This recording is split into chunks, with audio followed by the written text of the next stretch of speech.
बिस्मिल्लाहिर्रहमानिर्रहीम और अस्सलाम वालेकुम। 29 जनवरी और पाकिस्तान में बुध की शाम। आज अभी तक की अहम खबरें और मेरा तज्जिया।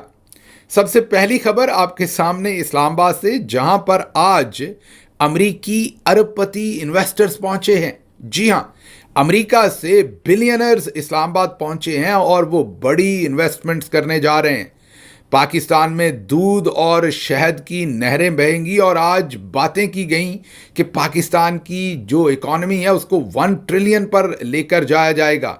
बहुत ही बड़े इन्वेस्टर थे। एक ही दिन में वो वज़ीर आज़म से भी मिले, उन्होंने टाउट सहाफ़ियों को इंटरव्यूज़ भी दिए, लाइव ब्रॉडकास्ट चली, प्रेस कॉन्फ्रेंस चली। पाकिस्तान में जश्न का समा था। ऐसा लग रहा था कि वो जो SIFC से $100 अरब आना था, जिसका नतीजा बाद में शून्य निकला, वो तो छोड़ें, ये तो अब हज़ारों अरब डॉलर की बातें हो रही हैं। और वो भी अमेरिकी बिजनेसमैन खुद टेलीविज़न पर आकर कर रहे हैं। ना सिर्फ वो हज़ारों अरब डॉलर की इन्वेस्टमेंट की बातें हो रही हैं, बल्कि वो ये भी बता रहे हैं कि रिचर्ड ग्रैनल कितना अहमक आदमी है या कितना कम अकल आदमी है, और डीप फेक और पता नहीं कौन कौन सी बातें हो रही हैं। मतलब जो जो ख्वाब में हमारे army chief general Asim Munir साहब देखते होंगे, वो ख्वाब की ताबीरें लेकर हमने को काफ से शहजादे तो सुने थे, और हमने बैंकॉक के शोले भी सुने थे, हमने राजगढ़ के डाकू भी सुने थे। इन सब नामों की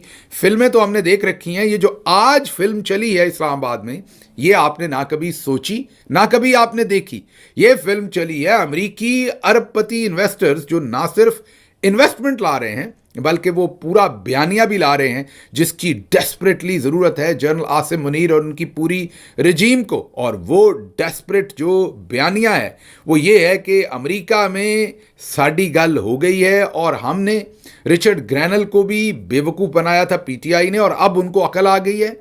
अब उन्होंने तमाम ट्वीट्स डिलीट कर दिए हैं, आइंदा भी वो कोई ट्वीट नहीं करेंगे। और ट्रंप भी बिल्कुल हमारे हाथ में है, मामला बिल्कुल फिट है, मसला ही कोई नहीं है, पाकिस्तानी अवाम बिल्कुल परेशानी ना ले।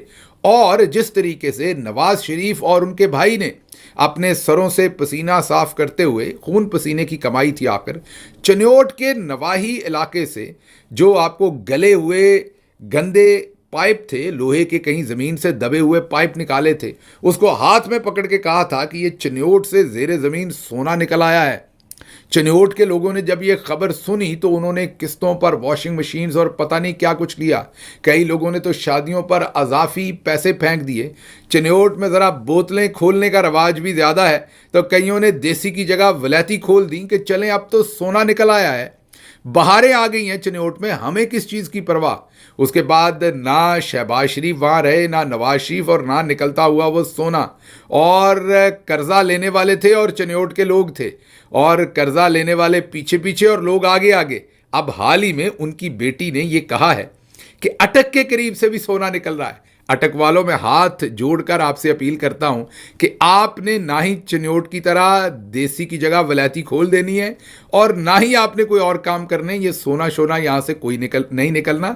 ये हमारे नंबर 1 हमें पिछले 77 साल से यही बताते आ रहे हैं। यहाँ से सोना निकल आया, यहाँ से चांदी निकल आई, यहाँ से तांबा निकल आया, लेकिन निकलते फिर कई लोगों के प्लॉट्स हैं, और कईयों को 6-6 हज़ार CC की गाड़ियाँ। जी हाँ, सीनियर तरीन फौजी अफसरान को रिटायरमेंट पर 6,000 CC तक की गाड़ियां जो हैं वो बगैर टैक्स, बगैर कस्टम के लेने की इजाज़त है। यह है असल जो सोना निकलता है, और यह है वो ज़मीन जो सोना निकलती है। लेकिन वो जो असल वाला सोना है वो बदकिस्मती से नहीं निकलता। वो रेकोडेक का भी कहानियों में और फाइलों में रह जाता है, और हम बेच के किसी और मुल्क को दाएं हाथ हो जाते हैं। पाकिस्तानियों को उसमें से भी अनफॉर्चुनेटली कुछ नहीं मिलना। बहरहाल वापस आते हैं। आज जो अरबपति बिजनेसमैन आए और जो फिल्म चलाई गई, अब फिल्म क्या चलाई गई पहले बता दूं, और फिर आपके सामने डिबंक करते हैं इस पूरी स्टोरी को। आपको ये पूरा फ्रॉड बताते हैं कि आज पाकिस्तानी कौम के साथ पाकिस्तान के टेलीविज़न, टाउट सहाफ़ियों ने, और सबसे बढ़कर पाकिस्तान की जो पीछे अशराफिया है, उन्होंने बैठकर क्या किया। एक खबर पहले और दे दूं कि ये जो अरबपति हैं, इनके बारे में ये खबर है कि इनकी army chief general Asim Munir साहब से भी मुलाकात हो चुकी है, तस्वीरें भी हो चुकी हैं, लेकिन उन तस्वीर और मुलाकातों को खुफिया रखा गया है, और अब देखा जाएगा माहौल क्या बनता है। फिर उस एतबार से उस मुलाकात की फुटेज छोड़ी जाएगी। उनसे मुलाकात के बाद ही उनकी मुलाकात जो है, ये मुबैना तौर पे कहूँगा क्योंकि अंदर से खबर आ रही है, 100% कंफर्म नहीं है ये खबर। जब होती है तो मैं आपको बताता हूँ, हम कम से कम वो वाला फ्रॉड आपसे नहीं करते जो ये करते हैं। तो बहरहाल हमारे पास सिस्टम में से खबर ये है कि इनकी आर्मी चीफ से मुलाकात हुई है, उसकी प्रेस रिलीज रोक के रखी गई है। पहले ज़रा हालात देखे जा रहे हैं कि ये फिल्म कितनी दूर तक चलती है, लेकिन फिल्म तो दूर तक ना चली। फिल्म का बेड़ा गर्क तो अहमद वड़ाइच और वकार खान और दूसरे लोगों ने विद इन फ्यू मिनट्स ही कर दिया।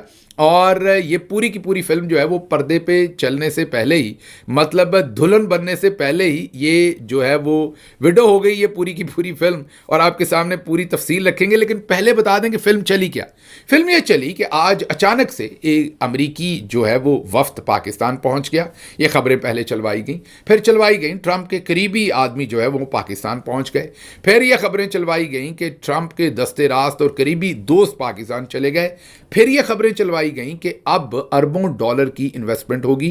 फिर शहबाज शरीफ साहब के साथ तस्वीर चलवाई गई उस मीटिंग की। फिर उसके बाद बहुत सारे जो टाउट सहाफ़ी हैं उन्होंने ट्वीट दागने शुरू कर दिए कि अमेरिका से बड़े तगड़े लोग आ गए हैं और उन्होंने अरबों रुपए की इन्वेस्टमेंट करनी है। और फिर अचानक से पैंथरा बदला गया और तमाम फोकस रिचर्ड ग्रैनल पे कर लिया गया। एक साहब जिनका नाम जेनेटरी बीच है, वो बिजनेसमैन है, यकीनन कोई अमेरिका से, और जो हमें मीडिया से पता चल रहा है उन्होंने टेलीविजन पर बैठ के कहा कि रिचर्ड ग्रैनल को मैं बहुत अच्छी तरह जानता हूं और लगता है कि उन्हें बेवकूफ़ बनाया गया है, और बेवकूफ़ उन्हें डीप फेक से बनाया गया है, मतलब आर्टिफिशियल इंटेलिजेंस से बनाया गया। अब आप गौर कीजिए, एक बंदा जो 20-25 साल पुराना डिप्लोमेट है, जो अमेरिका का अक़वाम मुत्तहिदा के अंदर स्पोक्स पर्सन रहा है, जो अमेरिका का सफ़ीर रहा है जर्मनी में, जो अमेरिका की एक बहुत बड़ी इंटेलिजेंस एजेंसी का डायरेक्टर रहा है, उस बंदे के बारे में ये कहा जा रहा है कि उसको किसी ने बेवकूफ़ बना लिया है। ये उस बंदे की भी तौहीन है, मीन उसके क्रेडेंशियल्स को सिफर करने की बात है। इससे घटिया और इससे घिरा हुआ अटैक रिचर्ड ग्रैनल पर और कोई नहीं किया जा सकता था कि उसके बारे में ये कहा जाए कि उसको बेवकूफ़ बना दिया, मतलब कि उसकी अपनी कोई अकल नहीं है, उसमें कोई शऊर नहीं है, उसमें क्रिटिकल थिंकिंग की एबिलिटी नहीं है, उसमें ये उस शख्स की ट्रेनिंग में ही शामिल नहीं है कि उसे सच और झूठ का पता चल सके। और कहा गया कि उनसे जो ट्वीट करवाए गए वो बहुत ही झूठे ट्वीट करवाए गए। मसलन सबसे पहले आपके सामने रखते हैं, सबसे पहले मैदान में उतरे फैसल वाडा साहब, उन्होंने कहा कि ठंडी हवाएं चल रही हैं, ठंडी हवाएं बैरून मुल्क से आना शुरू हो गई हैं, अमेरिका से ठंडी हवाएं आना शुरू हो गई हैं, पाकिस्तान पहुंच गई हैं। चले उनकी मेहरबानी, उन्होंने मामला यहीं रखा। लगता है उनका झूठ बोलने का ज़्यादा हौसला नहीं पड़ा। फैसल वाडा, चले आप तनकीद जो भी करें, लेकिन पूरी दुनिया में उसने ट्रैवल किया हुआ है, उसको कम अज़ कम मेरा ख्याल अंदाज़ा था कि ये काम ज़्यादा देर चलना नहीं, तो उसने इतना की झूठ बोला और आगे निकल लिए। अब आगे जनाब जो फिर देसी साख्ता हमारे दोस्त हैं आमिर इलियास राणा, उन्होंने कहा कि आज सदर ट्रंप के करीबी बंदे की तरफ से पाकिस्तान के लिए मुस्बत पैगाम, खासकर पाकिस्तान में सरमायाकारी की ठोस यकीन दहानी और मफाहमत की याददाश्त की बजाय, मफाहमत की याददाश्त नहीं हो रही, हमारे देसी साख्ता दोस्त बता रहे हैं कि याददाश्त की बजाय मुआहदे करने की तफसीलात सामने आने वाली हैं। मीन चट मंगनी पट बया, सीधी खिच मेरी फोटो ते बटुए चला दे, मतलब कि कोई मुआहदा नहीं हो रहा, सीधी इन्वेस्टमेंट हो रही है। बल्ले बल्ले बल्ले, अल्लाह करे सब अमली तौर पर भी बहुत अच्छा होगा। मतलब देसी साख्ता को भी पता है कि अमली तौर पर और होता है और मंजरकशी और होती है, मजबूर है, नौकरी है। आगे चलते हैं, आगे एक और आपके पैसों के ऊपर एक और, मेरा ख्याल ये जब जेल गए थे, मुझे नहीं पता इनको या इनकी तरह के और लोगों को, इमरान खान ने कहा था कि आज तो बंदर भी जेल में आए हुए हैं, तो इनको मेरा ख्याल 12, 14, 16 लाख पे मरियम साहबा ने पीटीवी में रखा हुआ है। शदीद गंदी गलाजत वाली गालियां देते हैं लोगों को। चले अल्लाह इनको इनकी किस्मत में करे ये सब। उन्होंने कहा कि ट्रंप के बिजनेस पार्टनर, लो जी गेम चुकी गई है, मीन चुक दो काम नो। पाकिस्तान में ये जो चुक देने वाला काम है ना, ये तो वैसे भले इनको चुक पड़ जाए, लेकिन वो जो लोअर बैक पेन होती है जिसे कहते हैं चुक पड़ गई, लेकिन उन्होंने काम चुक दिया है। उसने कहा कि ट्रंप के बिजनेस पार्टनर और पाकिस्तान का दौरा करने वाले अमेरिकी बिजनेसमैन जेनेटरी बीच का कहना है कि रिचर्ड ग्रैनल को यूथरो ने डीप फेक टेक्नोलॉजी के जरिए गुमराह किया। तो फिर पता नहीं आप क्या लिखा हुआ है, ये नहीं आएगी। अच्छा खैर, अब मुझे ये लफ्ज़ नहीं पता इन्होंने क्या लिखा है, पोर्न लिखा होगा या कुछ, इनके पसंदीदा काम ऐसे ही हैं।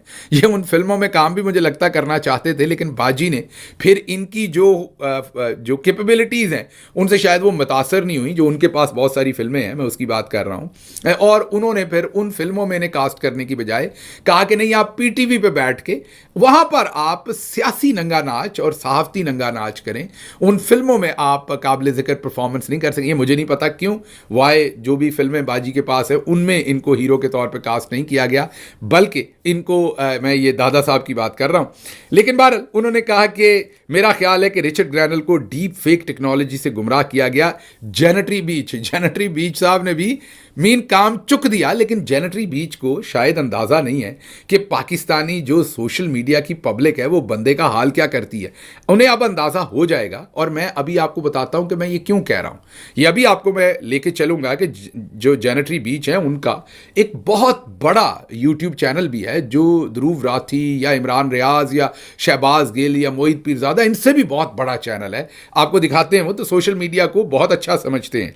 तो उन्होंने ये कहा, उसके बाद यहीं काम नहीं, एक और साउथ पंजाब से ये तोहफा जो है वो पाकिस्तान को मिला हुआ है। इलाके इसलिए बता रहे हैं कि तमाम इलाके के लोग अपने अपने देसी साख्ताज दोस्त हैं, उनके ऊपर फ़ख्र तो करें ना।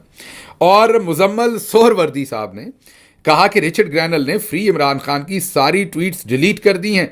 दूसरी जानब ट्रंप के बहुत करीबी साथी ने पाकिस्तान की बहुत तारीफ की है। एक किन्ने के करीबी ने, ये हमें अभी तक इन्होंने नहीं बताया, मतलब उतने करीबी हैं जैसे बाजी ने वो मुसाफा कर रखा था, उससे कम करीबी हैं, ये ज़्यादा, ये अभी तक देसी साख्ता लोगों ने नहीं बताया हमें।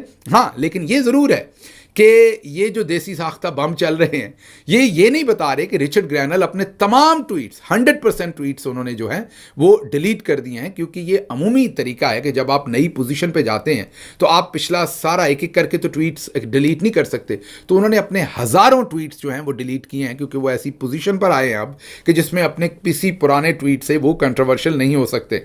मसलन मैं आपको बताता हूँ कि जब मैं एक पोजीशन पे आया था तो एक बड़ा सख्त ट्वीट मैंने एक पर्सनालिटी के बारे में किया था जो उस वक्त पीपल्स पार्टी में थे, और मैं एक पाकिस्तानी शहरी के तौर पे 2013 में इमरान खान को सपोर्ट करता था। तो मैंने एक बड़ा सख्त ट्वीट उस पर्सनालिटी के बारे में किया हुआ था। और बाद में जब 2018 में हमने इकट्ठे काम शुरू किया पीटीआई में, तो वो भी उस वक्त पीटीआई में आ चुके थे, तो मैंने अपना वो ट्वीट डिलीट किया, क्योंकि उसके बाद वो हमारे कुलीग बन चुके थे। अब वो उतना सख्त ट्वीट जो है वो दुरुस्त नहीं, तो इसलिए आपको पुराने ट्वीट्स जो हैं वो डिलीट करने पड़ते हैं। बहरहाल आगे चलते हैं। आगे सिर्फ यहीं पे नहीं, इनके जो मिलिट्री बैक्ड चैनल जो सोशल मीडिया है, उन्होंने कहा कि अमेरिका में अरबों डॉलर की सरमायाकारी करना चाहता है जेनेटरी बीच। सदर ट्रंप की सदारत में पाकिस्तान के साथ नए दौर का आगाज़ होगा। मतलब कि उन्होंने कहा कि रिचर्ड ग्रैनल डीप फेक टेक्नोलॉजी से गुमराह किए गए, उन्होंने ये खुद ट्वीट नहीं किए थे।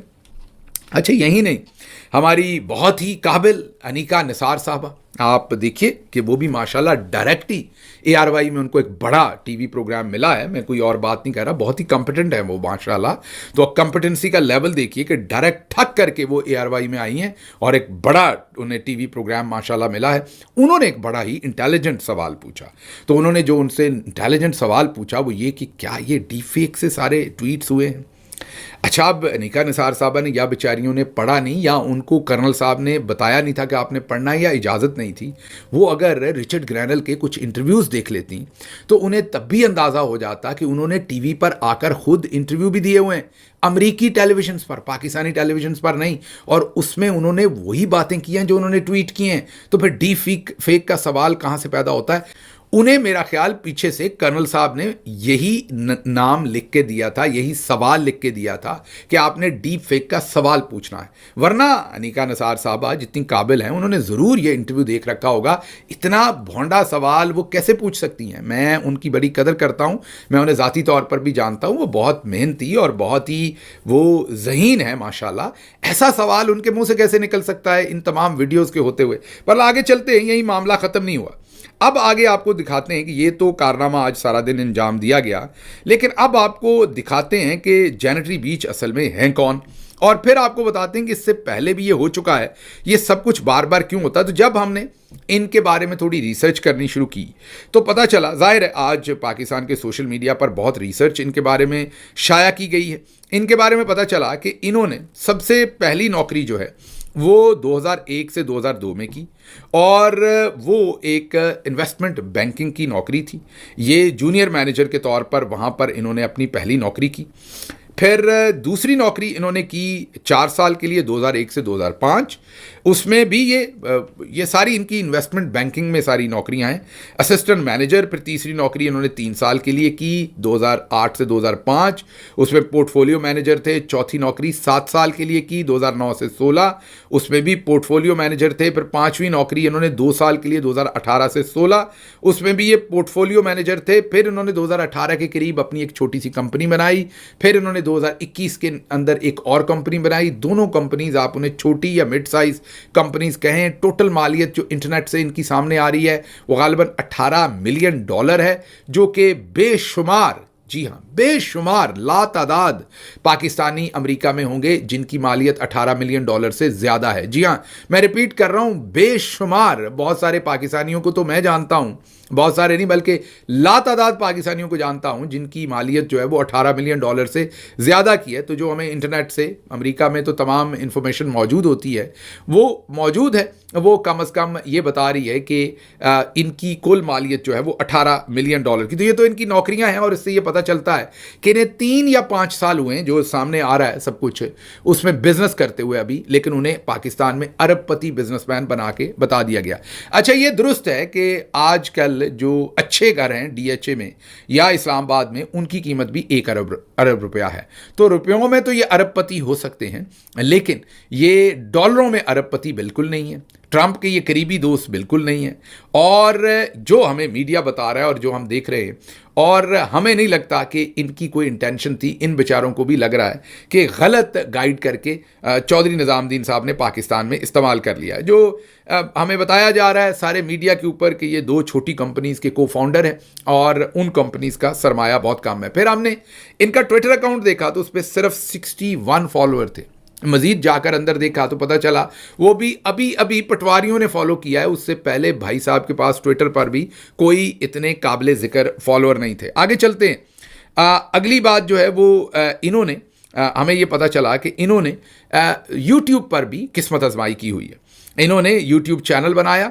ये चैनल इन्होंने जून 2018 में बनाया था, और इनको बहुत बड़ी इन्वेस्टमेंट वहाँ पर मिली। पूरे 11 सब्सक्राइबर, कितने 11 सब्सक्राइबर। जी हाँ, इन्होंने मेरा ख्याल को 2-4 वीडियोस भी उस पर डाली होंगी, मुझे एग्जैक्टली नहीं पता।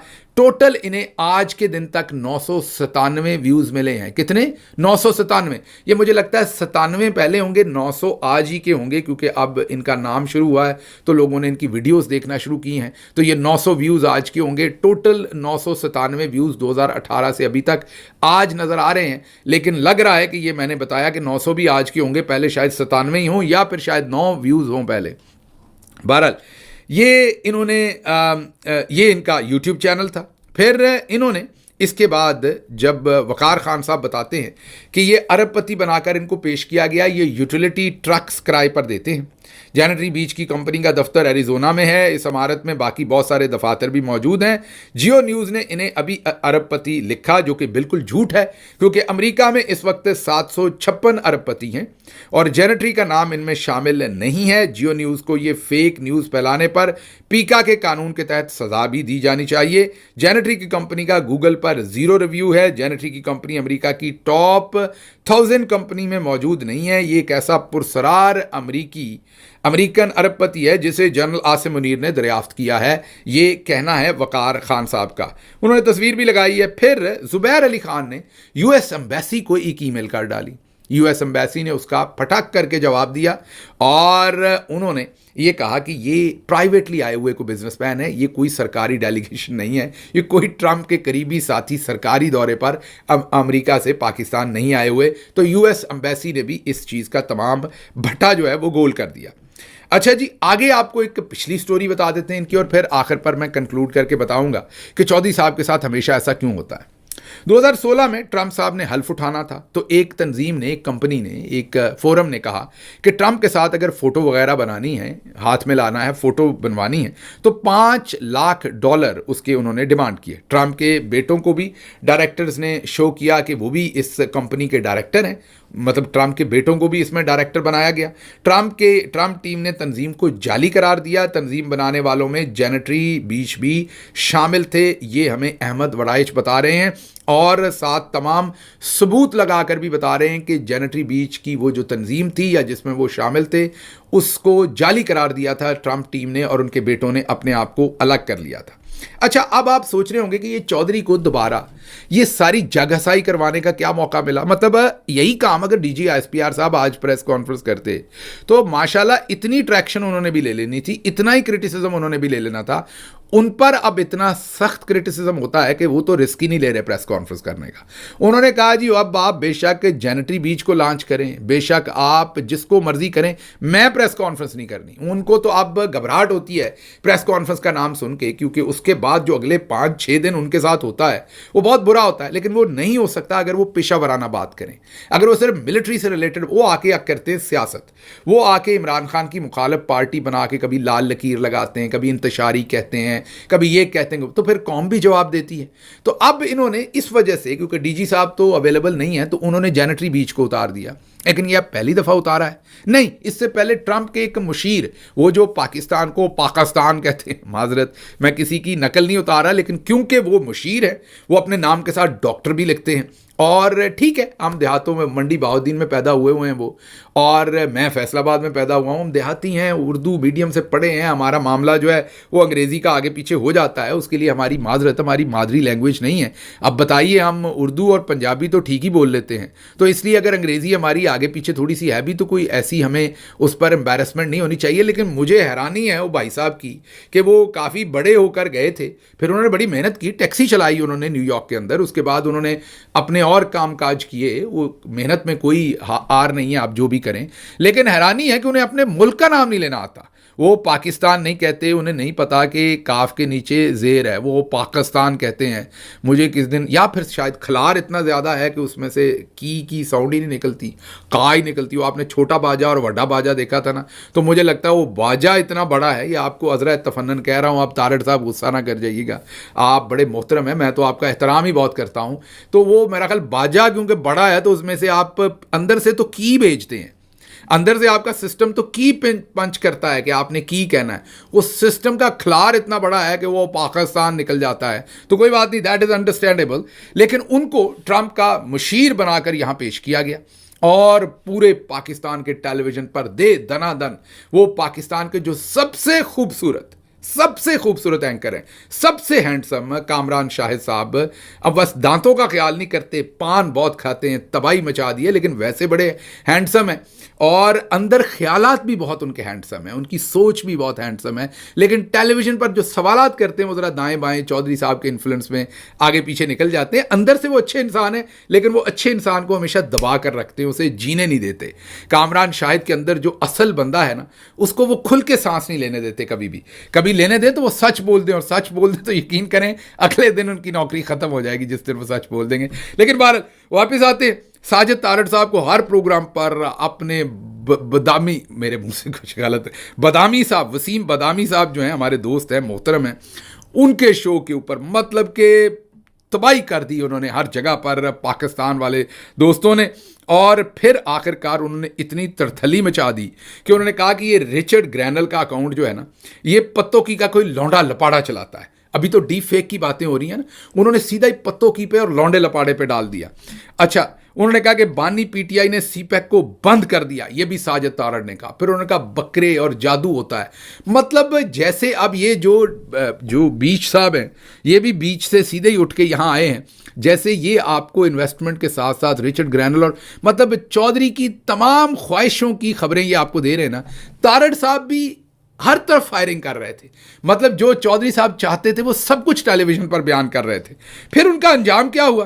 फिर इन तमाम टेलीविज़न के बाद उनका अंजाम ये हुआ कि उनको रिचर्ड ग्रैनल ने फ़ोनी, मतलब कि फ्रॉड, धोखेबाज करार दे दिया और कहा कि ये बंदा सवाए झूठ के और कुछ नहीं बेच रहा। और फिर जब लोगों ने तहकीक की तो पता चला कि वो कभी ट्रंप की कैबिनेट के मेंबर नहीं रहे, वो झूठ बोल रहे हैं और सिर्फ वो ट्रैक्शन लेने के लिए कभी इजराइल के हक़ में ख़त लिख देते हैं मुसलमानों की तरफ से, उन्हें सपोर्ट कर देते हैं, कभी कुछ सिर्फ और सिर्फ लोगों से सताइश और ट्रैक्शन लेने के लिए। तो चौधरी साहब ने वो जो लॉन्च की थी वो फ्लॉप हो गई। अब चौधरी साहब की, साजिद तारड़ साहब की लॉन्च के बाद जो अगली लॉन्च चौधरी साहब ने की है वो लॉन्च अब ये जो जेनेटरी बीच हैं इनकी की है। लेकिन साजिद तारड़ साहब 4-5 दिन निकाल गए थे। उनको जो जानने वाले लोग थे उन्होंने उनका एहतराम किया था, उनके ऊपर पहले ही उनका कच्चा चट्टा मीडिया के अंदर नहीं रखा था, तो उन्होंने कोई 5-6 दिन मीडिया के ऊपर निकाल लिए थे।